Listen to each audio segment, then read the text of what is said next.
lagi bersama saya Desi Ratnasari, NIM D1A021396 dari kelas F1 Hukum Administrasi Negara, Ilmu Hukum Fakultas Hukum Universitas Mataram. Dengan dosen pengampu Bapak Johannes Joni Konya, SH MH. Dalam kesempatan kali ini saya akan menyampaikan pendapat saya mengenai apakah pengadilan tata usaha negara secara absolut berwenang atau tidak untuk memeriksa, memutus dan menyelesaikan sengketa pilkada ataupun keputusan tata usaha negara yang bersifat deklaratif. Pertama-tama saya akan menjelaskan mengenai apakah PT UN secara absolut berwenang atau tidak untuk memeriksa, memutus, dan menyelesaikan sengketa pilkada. Sebelumnya kita harus mengetahui pengertian kompetisi absolut PT UN. Kompetisi absolut PT UN adalah sengketa tata usaha negara yang timbul dalam bidang tata usaha negara antara orang atau badan hukum perdata dengan badan atau pejabat tata usaha negara, baik di pusat maupun di daerah, sebagai akibat dikeluarkannya keputusan tata usaha negara termasuk sengketa kepegawaian berdasarkan peraturan perundang-undangan yang berlaku dalam pasal 1 angka 4 Undang-Undang Nomor 5 Tahun 1986 junto Undang-Undang Nomor 9 Tahun 2004. Dapat kita lihat pada masa sebelum diungkapkannya Undang-Undang Nomor 1 Tahun 2015 junto Undang-Undang Nomor 8 Tahun 2015, sikap PT UN terhadap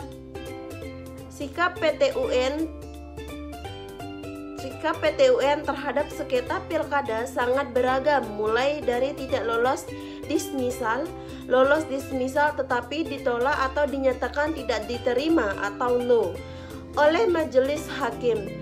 Bahkan ada yang gugatan dikabulkan, maka setelah diungkapkannya Undang-Undang Nomor 1 Tahun 2015 junto Undang-Undang Nomor 8 Tahun 2015 dan Undang-Undang Nomor 10 Tahun 2016. Sikap PT UN hanya satu dan sangat tegas, yaitu menyatakan pengadilan tata usaha negara secara absolut tidak berwenang memeriksa, memutus dan menyelesaikan sengketa pilkada. Dinamika atau perubahan sikap PT UN tersebut dikarenakan adanya perubahan keadaan hukum dan maksud-maksud lain, antara lain memaksimalkan lembaga-lembaga yang nyata-nyata diberi wewenang untuk menyelesaikan sengketa pada setiap tahap, mulai dari sengketa administrasi sampai dengan sengketa hasil. Menghindari dispiratif putusan PT UN dengan putusan MK, pembangunan budaya hukum masyarakat yang siap menang dan siap kalah, serta menghindari sengketa yang berkepanjangan yang menghabiskan banyak tenaga, waktu, dan biaya.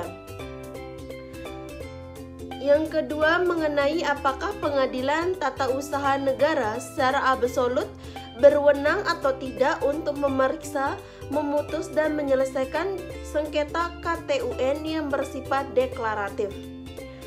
Keputusan tata usaha negara deklaratif adalah keputusan yang sifatnya menyatakan atau menegaskan adanya hubungan hukum yang secara real atau sudah ada. Contohnya dapat kita lihat seperti akta kelahiran, akta kematian dan sebagainya. Sedangkan keputusan yang bersifat deklaratif adalah keputusan yang bersifat pengesahan setelah melalui proses pembahasan di tingkat pejabat pemerintahan yang menetapkan keputusan yang bersifat konstitutif.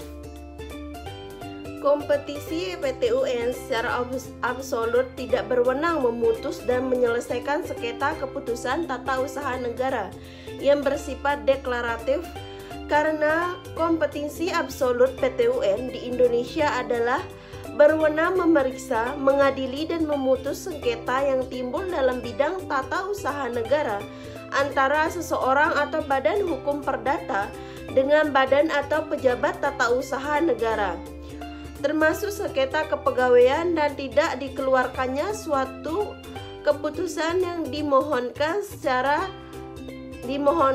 kepada seseorang sampai batas waktu yang ditentukan dalam suatu peraturan perundang-undangan. padahal hal tersebut merupakan kewajiban badan atau pejabat tata usaha negara yang bersangkutan. Dalam hal ini, yang berwenang mengadili KTUN yang bersifat deklaratif adalah peradilan umum dalam aspek perdata.